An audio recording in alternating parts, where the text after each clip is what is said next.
حوازن کی طرف سے حنین میں، اور مسلمانوں کو بڑی شہادتوں کا اور مشکلات کا سامنا کرنا پڑا۔ اس جنگ کے اندر حضرت ام سلیم رضی اللہ تعالی عنہا موجود۔ حضرت ابو طلحہ انصاری ام سلیم کے خامد ہیں۔ حضرت ام سلیم کا پہلا نکاح مالک کے ساتھ تھا، جن سے انس پیدا ہوئے، جن کو انس بن مالک کہا جاتا ہے۔ مالک کی وفات کے بعد نکاح دوسرا جو ہے وہ حضرت ام سلیم کا حضرت ابو طلحہ انصاری کے ساتھ ہوا۔ حضرت ابو طلحہ انصاری نے حنین میں 20 کافروں کو مارا تھا،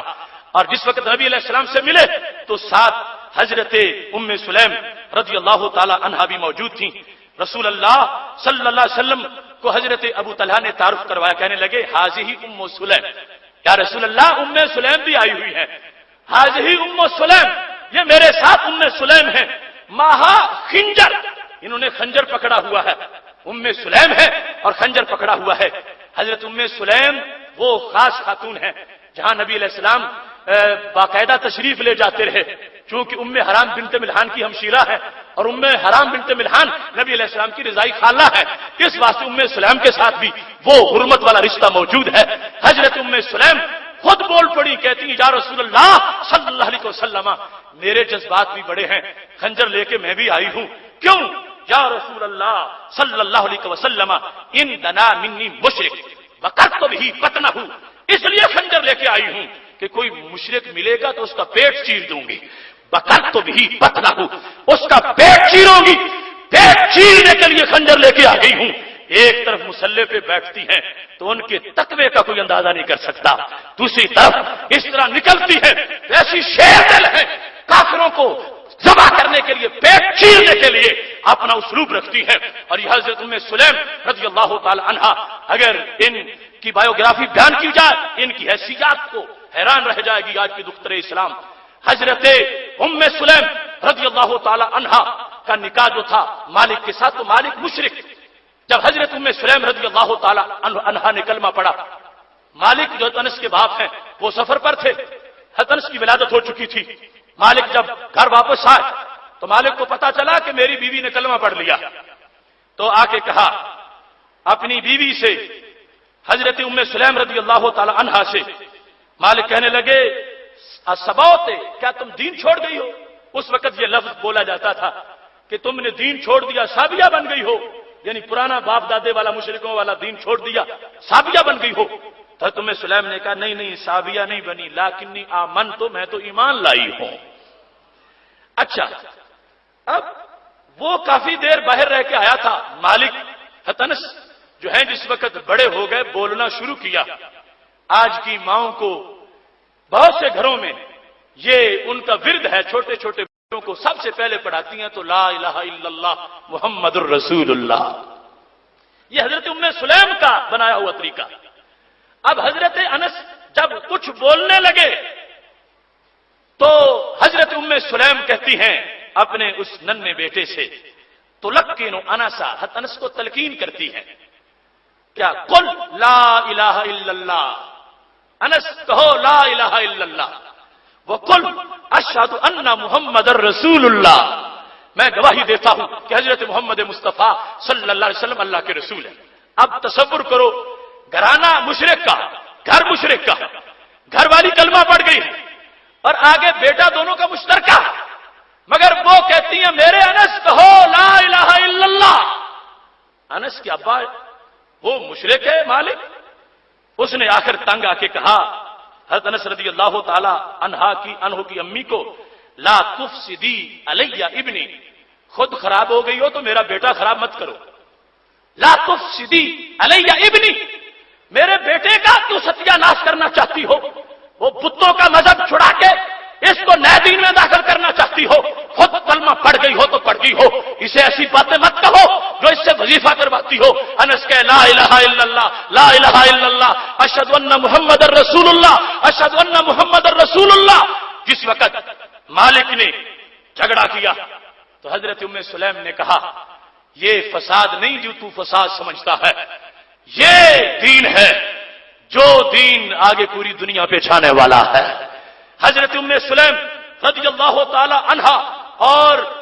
مالک کا جھگڑا اس زوروں پر تھا کہ مالک حالت شرک میں مر گیا۔ اب اس کے بعد حضرت ام سلیم رضی اللہ تعالی عنہا کو نکاح کا پیغام بھیجا حضرت ابو طلحہ انصاری نے. وہ بھی ابھی مومن نہیں ہوئے تھے.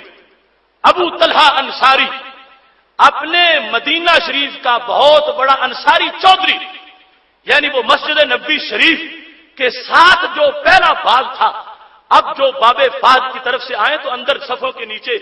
نیلا دائرہ نشان بنا ہوا اس کنویں کا پہلا فرنٹ پر جو باغ تھا سب سے بڑا وہ حضرت ابو طلحہ انصاری کا تھا مدینہ شریف میں. حضرت ابو طلحہ نے پیغام بھیج دیا اور بھی حالت کفر میں تھے حضرت ام سلیم کو کہ میں آپ سے شادی کرنا چاہتا ہوں. تو حضرت ام سلیم نے کہا میری ایک شرط ہے اور وہی میرا حق مال ہے، اس کے سوا کوئی نہ مانگوں گی نہ کوئی شرط ہے. تو حضرت ابو طلحہ نے کہا وہ کیا حق مال چاہتی ہو، کتنے باغات، کتنا سونا؟ کہنے لگی لا الہ الا اللہ محمد الرسول اللہ، یہ میرا حق مال ہے، یہ چاہتی ہوں تم کلمہ پڑھ جاؤ اور میں آپ سے شادی کر لوں گی. یعنی یہ معیار تھے ان خواتین کے اور یہ انداز تھا، اور اس انداز میں وہ آگے بڑی ہیں. رب ذوالجلال نے ان کو قدم قدم پر عظمتیں عطا فرمائی ہیں. حضرت ابو طلحہ انصاری نے جب یہ جملہ سنا 1 منٹ بھی نہیں لگنے دیا، کہنے لگے جو تیرا رب وہی میرا رب، جو تیرے نبی وہی میرے نبی. میں گواہی دیتا ہوں اشہد ان لا الہ الا اللہ واشہد ان محمد رسول اللہ صلی اللہ علیہ وسلم. تو محتشم سامعین حضرات، یہ تھوڑا سا انٹروڈکشن اس موضوع کا، اسلام کی اپنی بیٹیوں سے گفتگو. ابھی جو خاکہ رکھا تھا وہ پورا بھرا نہیں گیا. حالت مرگ ہو یا حالت خوشی یا جیسے بھی حالات ہوں، اسی میں اسلام کے خاص نصاب ہیں. اگر اس پر کوئی دختر اسلام قائم نہیں رہتی تو اس کے لیے سخت وعید ہے. یہاں تک کہ نبی علیہ الصلوۃ والسلام نے ارشاد فرما دیا والناحیۃ اذا لم تتب قبل موتها، جو عورت بین کرتی ہو اور مرنے سے پہلے پہلے توبہ نہ کرے، فرمایا وہ مر جائے گی. علیہا سربال من قطران، تو تارکول کی زرہ اس کو پہنا دی جائے گی اور اس کو لباس پورا اور خارش کی زرہ پہنا دی جائے گی عذاب کے لیے کہ اس نے وقت مرگ میں شریعت مطہرہ کا خیال کیوں نہیں رکھا. اور شادی کے وہ مستقل احکام ہیں، ان کا انشاءاللہ پھر کبھی مستقل موضوع رکھیں گے، کیونکہ اتنا بڑا عمل ہے شادی کی تقریب میں کسی خاتون کا پردے میں جا کر شریعت مطہرہ کے مطابق واپس آنا. بخاری شریف میں ہے جب نبی علیہ السلام نے دیکھا کہ کچھ عورتیں اور بچے ایک شادی سے شرکت کر کے واپس آ رہے ہیں، فقام ممتنا، نبی علیہ السلام جلدی سے کھڑے ہو گئے ان کے راستے میں کہ شادی سے یہ عورتیں شرکت کر کے آ رہی ہیں اور یہ بچے شادی سے ہو کے شرکت کر کے آ رہے ہیں. کیا فرمایا انتم من احب الخلق الیہ، اس وقت پورے روئے زمین پر جتنا مجھے تم سے پیار ہے اتنا کسی اور سے پیار نہیں ہے. آخر وہ کتنا بڑا عمل ہے کہ جس پر نبی علیہ السلام نے یہ لفظ بول دیے کہ جتنا تمہارا عمل مجھے پسند آیا ہے یہ کام جو شادی سے ہو کے نکاح مسنون میں شرکت کر کے آ رہی ہو اور بچوں جو تم آ رہے ہو، اور اگر وہاں بھنگڑے ہوں، ڈانس ہوں اور وہاں خرافات ہو، وہاں بے حیائی ہو، وہاں وہ میوزک ہو، اس طرح کے تماشے ہو، تو وہ سارے جہنم کے کام ہیں. نبی علیہ السلام نے یہ کہہ کہ انتم من احب الخلق الیہ یہ واضح کیا کہ ایک اسلام کی بیٹی کو شادی میں جاتے وقت سوچنا چاہیے کہ وہ ثواب کمانے جا رہی ہے، گناہ لینے نہیں جا رہی. پھر اس کو پتا چلے گا کہ میں نے شادی کے مراحل کو کس انداز میں پورا کرنا ہے. میری دعا ہے رب ذوالجلال ہمیں اس بیان کیے ہوئے پر عمل کرنے کی توفیق عطا فرمائے. وآخر دعوانا ان الحمد للہ رب العالمین.